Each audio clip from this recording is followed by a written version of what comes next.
Lindsey Graham was once a rising star in the Republican Party, but recently things have gone very badly for him in politics, and many people are wondering what went wrong. Graham has become a person of great interest and speculation because of how he changes his mind about important topics and has a rough relationship with President Trump.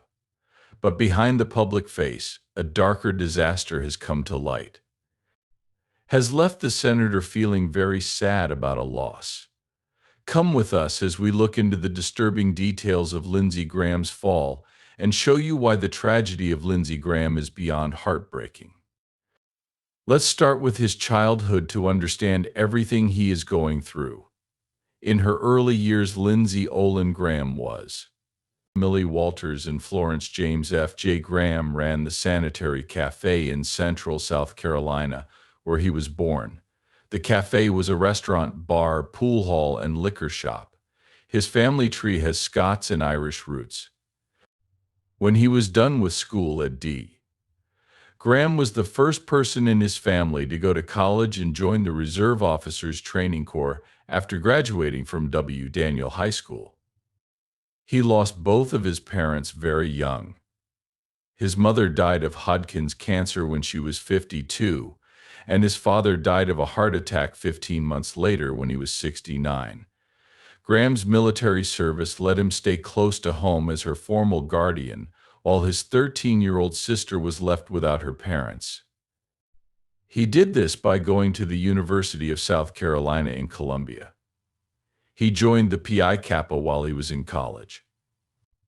The social fraternity Phi. Graham got his Bachelor of Arts in Psychology from the University of South Carolina in 1977. He then went on to get his Juris Doctor from the same school in 1981. Graham graduated from the University of South Carolina School of Law and then worked as commissioned as an officer in the U.S. Air Force's Judge Advocate General's Corps, JAG Corps, in 1982 and started his job that same year. Before being sent to Rhein-Main Air Base in Frankfurt, Germany, he worked as a defense lawyer for the Air Force. During the years 1984 to 1988, he was the top prosecutor for the UK Air Force. In 1984, there was an Air Force. A pilot was accused of using marijuana, and he was on a 60 Minutes piece that showed problems with how the Air Force tests for drugs. After his time in Europe, he went back to South Carolina and quit the military in 1989 to become a private lawyer. His first job was as an assistant county attorney in Oconee from 1988 to 1992. The next job was as city attorney for Central from 1990 to 1994. After his time in, Graham joined the South Carolina Air National Guard in 1989 and served there until 1995. He then joined the U.S. Air Force. The U.S. Air Force Reserve. His call to active service came during the Gulf War in 1990 and 1991. He worked as a judge advocate at McEntire Air National Guard Station in Eastover, South Carolina, where he taught pilots about the rules of war. In 1998, The Hill, a daily newspaper on Capitol Hill, said that Graham's website made it look like he had served in Operation Desert Shield and Desert Storm. Graham made it clear, "I haven't told anyone I'm not a war hero, and I never said I was. If I lied about my military record, I'm not fit to serve in Congress," he said, stressing that he never deployed. He was promoted to lieutenant colonel in 1998 and to colonel in 2004 during an event at the George W. Bush is in charge of the White House. In the same year, a lower court said it was okay for Graham to be a military judge while he was in the Senate. This ruling was overturned by the Court of Appeals for the Armed Forces in 2006, which said that he shouldn't have been a military judge. Graham was sent to Iraq as a reserve for a short time in April 2007 and again for 2 months in August 2007. Weeks in August, with a focus on prisoners and the rule of law. During the August 2009 Senate break, He also worked in Afghanistan. After that, he was made a senior teacher at the Judge Advocate General School, but he never went there. He got a Bronze Star Medal in 2014 for his great work as an Air Force top legal advisor in Iraq and Afghanistan from August to December 2009 to July 2014. He was in charge of keeping military prisoners in jail. Graham retired as a colonel in 2015 after more than 33 years of service when he turned 60, which was the required retirement age for his job. Even though he earned points toward a military salary, he never got paid as an Air Force officer while he was a congressman or senator because he wasn't eligible for military pay during work for the federal government.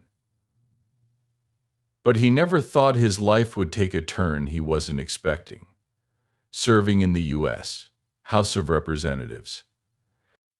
In 1994, Butler Derrick, a Democrat who had been in office for 20 years and represented South Carolina's 3rd Congressional District, said he was stepping down. Graham ran against him and beat Bob Cantrell in the Republican primary with 52% of the votes, with help from Republican Senator Strom Thurmond. 33%, and 15% went to Ed Allgood. A vote count of 60% to 40% gave Graham the win over Democratic State Senator James Bryan Jr. in the general election.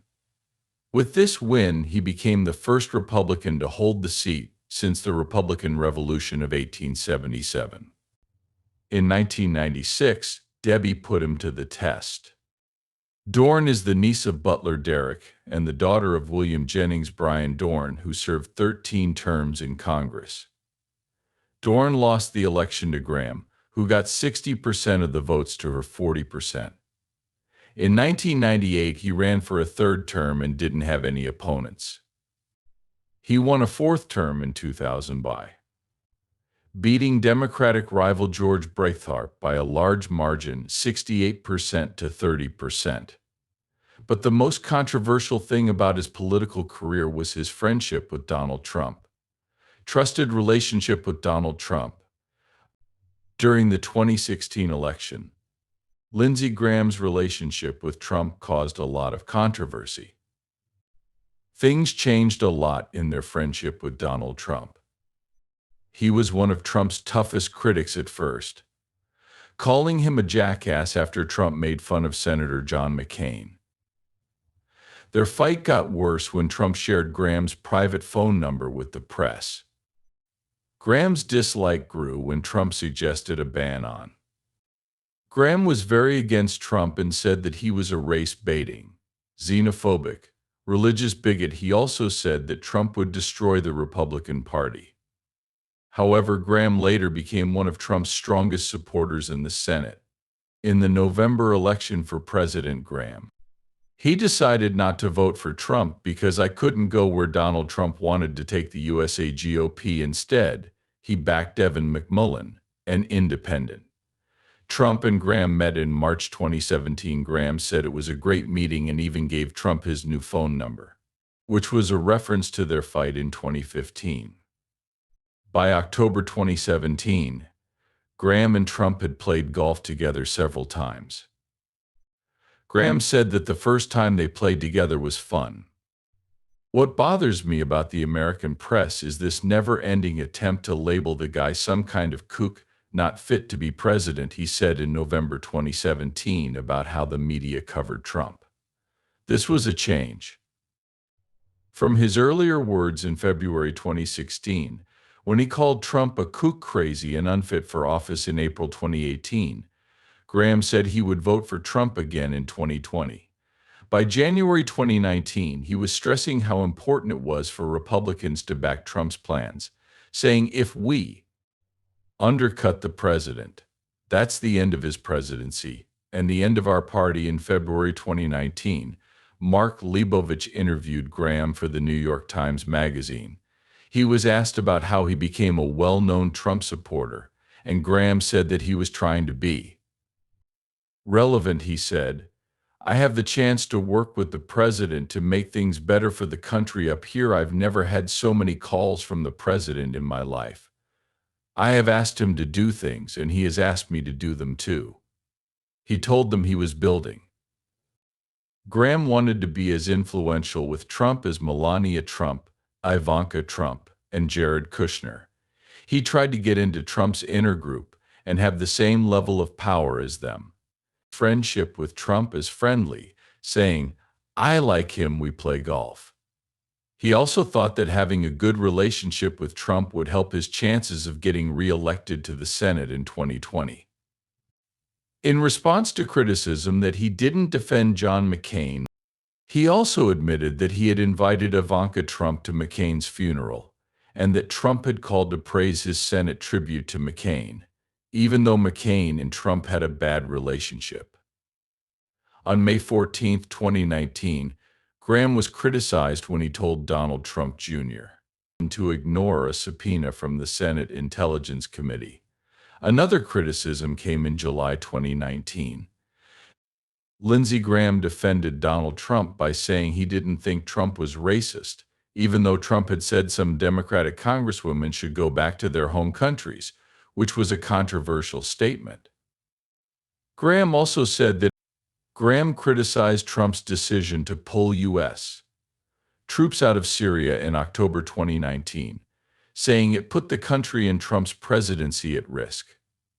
Even after major news networks called Joe Biden the winner of the 2020 U.S. presidential election, Graham said Trump shouldn't give up, saying that if Republicans don't challenge and change the electoral system, no Republican will win, will ever be president again. Graham said he gave $500,000 to help Trump's legal efforts in several states and told Republican state lawmakers that they should think about throwing out election results because of corruption by choosing electors who would vote for Trump. Richard Hopkins, a postal worker in Pennsylvania, said that his boss talked about sending mail ballots with earlier dates on them. Graham called for an investigation into all credible claims of voting irregularities. However, Hopkins later took back his affidavit, saying that it was written for him by the conservative group Project Veritas. In the course of Georgia's recount, Graham called the state's Republican Secretary of State, Brad Raffensperger, in secret and asked if he could throw out all mail-in ballots from counties with a lot of signature mistakes.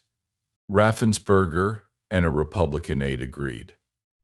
An election official on the call confirmed that Graham had made this suggestion, which Raffensperger saw as an attempt to throw out votes that had been legally cast. Graham denied making that suggestion, but he did say that he had called Raffensperger to talk about how to protect the integrity of mail-in voting. The Fulton County District Attorney is now looking into Graham's phone call as part of a criminal investigation into possible attempts to illegally change Georgia's election results. Graham voted not guilty during Trump's second impeachment trial and was against the creation of the. In August 2021, the New York Times said that Graham tried to fix his relationship with President Biden by calling him after the election and telling him that he had only asked for an investigation into Biden's son Hunter during the campaign to make Trump supporters in his district happy. Graham's spokesman denied the report.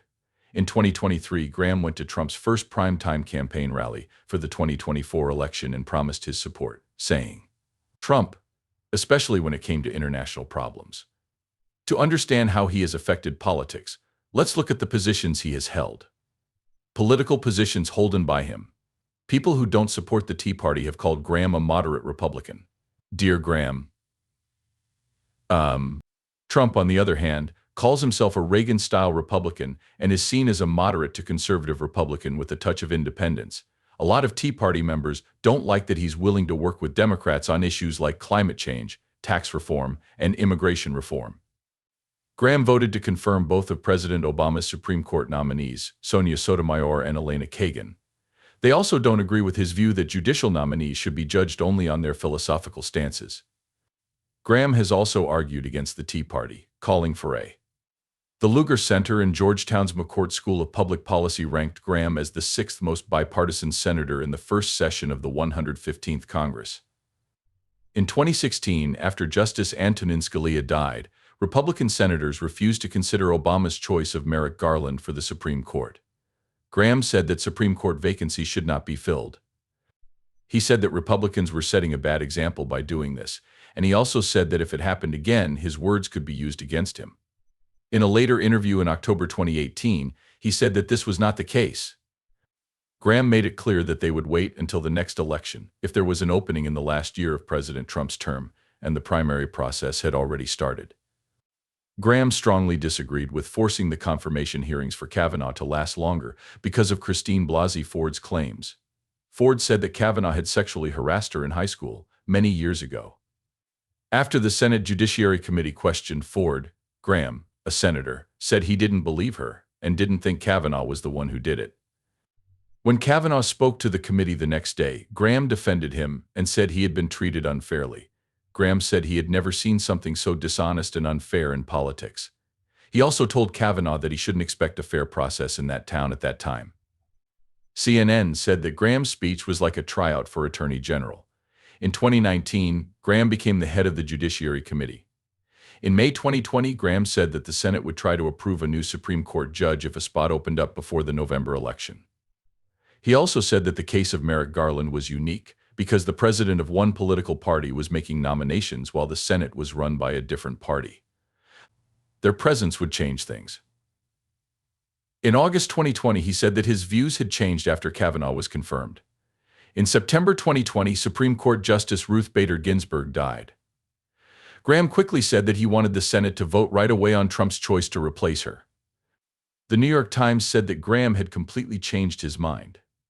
Senate rules were changed by Democrats in 2013 to allow a simple majority vote for nominations to U.S. courts of appeals before he made his promise in 2016. On April 3, 2011, Senator Graham spoke on Face the Nation and asked Congress to think about taking formal action against a Florida preacher. Terry Jones's burning of a Koran, which led to an attack on UN staff. He said that some types of free speech should be limited, citing the need to keep the enemy from being inspired during wartime, similar to the limits that were put in place during World War II. In May 2005, Graham was part of the gang of 14 senators who worked out a deal to end the standoff over judicial nominees. A compromise meant that Democrats could only filibuster in very rare cases. This allowed a vote to happen on 3 conservative nominees for the appellate court. In response to the 2013 news about the NSA's global surveillance, Graham said he didn't mind collecting phone records because the government was only going after known terrorists. Numbers of people who can be reached by phone. On July 25, 2013, Graham successfully added an amendment to the fiscal year 2014 Department of State Appropriations bill that called for sanctions against any country giving asylum to Edward Snowden, a former NSA worker. As early as 2003, senior military lawyers raised concerns about the legality of interrogating prisoners at Guantanamo Bay. In July 2005, Graham declassified and released the memos. When they say, "I want my lawyer," you tell them, "Shut up." Graham said in front of the Senate about Americans who are accused of supporting terrorism. "You don't understand. Not a lawyer. Because you are an enemy fighter, we need to know why you joined Al-Qaeda." Because of this, an American named Graham wrote an addition to the Department of Defense Authorization Act to make it clearer what power American courts have in light of the Supreme Court's decision to let prisoners file habeas corpus petitions to question their detentions. Even so, human rights groups and legal experts were against the change because they said it limited the rights of prisoners. However, it was passed by the Senate by a vote of 49-42 in November 2005. Graham said that he changed the Department of Defense Authorization Act to give military lawyers, not lawmakers' choice lawyers, a more independent role in overseeing the military commanders. He has said that the biggest problems that led to the scandals involving abuse of prisoners at Guantanamo Bay and Abu Ghraib were the lack of control and the troops' confusion about what the law meant. He also said that the Uniform Code of Military Justice and the Geneva Convention had been known to military lawyers for a long time, but the Bush administration had not taken those rules into account when deciding how to treat prisoners at Guantanamo Bay. He said that better legal oversight in the military's command system would stop people from abusing their power and people in jail in the future. They said that Congress was aware that the Detainee Treatment Act of 2005 would stop the Supreme Court from hearing pending cases, including this case, which are cases made by people who are being held in Guantanamo. Graham talked about the USSS. In an interview with CNN in May 2009, he talked about the internment of German and Japanese war prisoners in the United States.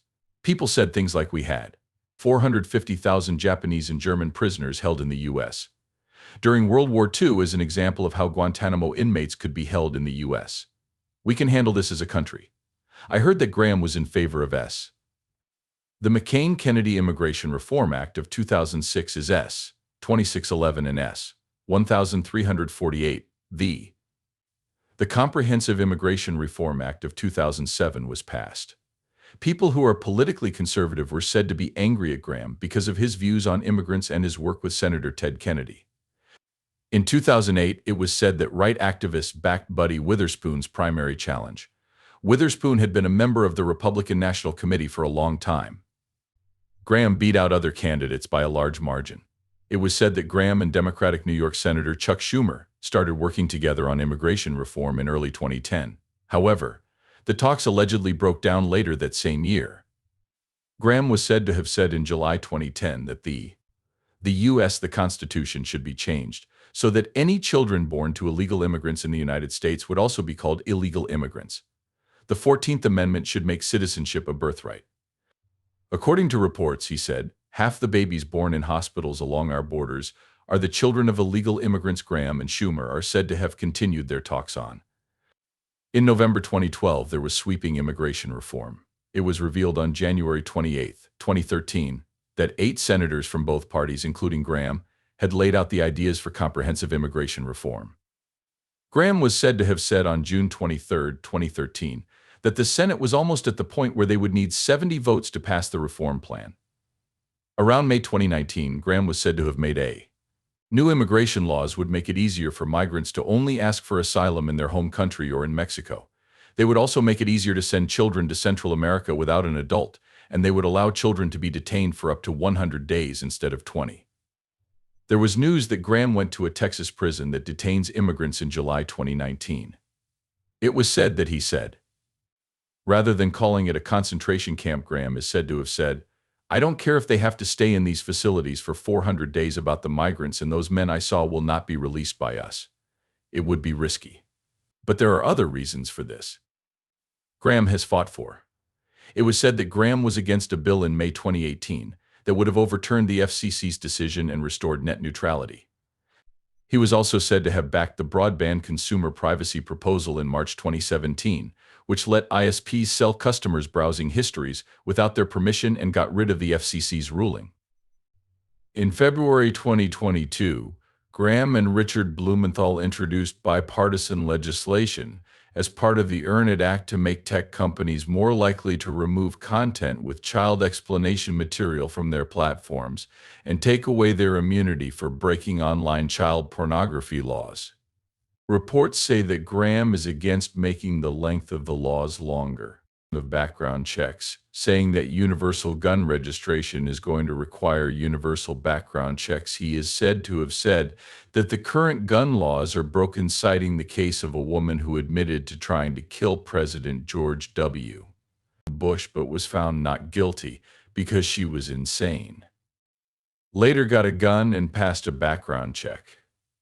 To fix this problem, Graham reportedly introduced a bill with Senators Jeff Flake, Mark Begich, and Mark Pryor in March 2013 to close a loophole by alerting gun buyers who had used an insanity defense, been found to be dangerous by a court, or ordered to get mental health treatment by a court. The bill did not address the issue of gun shows. In 2022, it was reported that Graham joined 10 other Republican senators in supporting a bipartisan agreement on gun control. The agreement included a red flag provision, support for state crisis intervention orders, funding for school safety resources, and stricter background checks for people buying guns. Graham is said to have voted against the Health Care and Education Reconciliation Act of 2010 and the Affordable Care Act Obamacare in December 2009, as well as for President Obama's health reform legislation. He is also said to have written the In 2017, Graham introduced the Graham-Cassidy Amendment to the Republican efforts to get rid of Obamacare.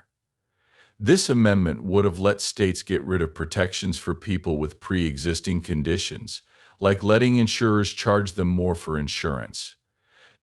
Graham was also said to have backed the Healthy Americans Act when it comes to vaccines. Paul said, "I've heard of many tragic cases of walking, talking, normal children who ended up with profound mental disorders after vaccines." Graham was said to have criticized Paul for this. According to Graham, Paul was making people nervous for no reason and thinking about this issue from the point of view of a liberal, not a doctor. In 2015, Graham allegedly pushed for the Pain-Capable Unborn Child Protection Act in the Senate. This bill would have banned abortions across the country after 20 weeks of pregnancy, with only a few exceptions for saving the mother's life, or when the pregnancy was the. It was said that Graham was against abortion in 2018, but he didn't think Roe v. Wade should be changed without a good reason. He was one of 13 Republican senators who refused to sign an amicus brief in 2020, asking that Roe be overturned by the Supreme Court. The Supreme Court. In May 2022, Graham was said to have said, "Every state will decide if abortion is legal, and on what terms." He said this because it was how the U.S. dealt with the problem before 1973 and was the most constitutional way to do it. By June 2022, it was clear that Graham was wrong. It was reported that Graham had said that all conservatives thought the Constitution does not give the federal government the right to regulate abortion. Graham allegedly said in August 2022 that he had been consistent in his belief that abortion should be up to the states. However, in September 2022, he was said to have introduced legislation to ban abortion at the federal level. Graham reportedly said, "This is not a states' rights issue, and that human rights are at stake here after 15 weeks of pregnancy, with exceptions for incest and the patient's life." This was in contrast to what he had said before, that abortion should be left up to the states. Hey, I will fight for a national minimum wage should meet. According to reports, his proposed legislation would make states not allow abortions before 15 weeks, but they would have to allow them after that. Input for war causes. Graham wanted the U.S. to stay in Afghanistan permanently, saying that it would be good for both countries because Afghan security forces would have more power. He also said that the Afghan leaders support a long-term U.S. military presence, but Iran and some of its allies are against it.